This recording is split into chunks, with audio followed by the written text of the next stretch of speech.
జీవితం పరీక్ష కందేది కాదు. చిన్నతనంలోనే నా జీవితం చీకటైపోయిందన్న విచారంతో నువ్వు లోకాన్ని చూస్తున్నావు. కోవిల్లో ఉండే దేవుడు శిలే, అక్కడికి ఎక్కిపోయే మెట్లు రాళ్లే. అయితే ఒకటి నమస్కారాలనుకునే దైవం, మరొకటి కాళ్ల కింద మలినమయ్యే సోపానం. మనుషుల జీవితాలు కూడా అంతే మనోరమ. లభించిన దాంతో తృప్తి చెందడమే జీవితం కాని ఎండమావుల కోసం ఆశించడం కాదు. మాధవి, ఈ వేదాంతం లోకంలో ఇద్దరికి మాత్రమే వర్తిస్తుంది. ఒకరు పరిపూర్ణ జ్ఞానులు, మరొకరు ఏవీ తెలియని అమాయకులు. నువ్వు 2వ తరగతికి చెందిన దానివి.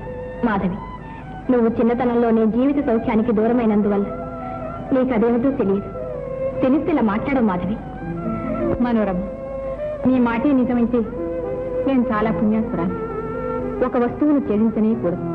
త్యజిస్తే దాని విలువ మొదటి నుంచి తెలియకుండా ఉండడమే మంచిది కదూ.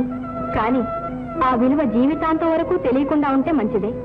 మాధవి, ఆకర్షణలో నుంచి తప్పించుకోవడం అంత సులువు కాదు. నీవు పోగొట్టుకున్న అనుభూతి మాధుర్యం ఏదో ఒకనాడు మళ్లీ నీ మనసుకు తెలియడం అంటూ ఏర్పడితే ఏమవుతుంది?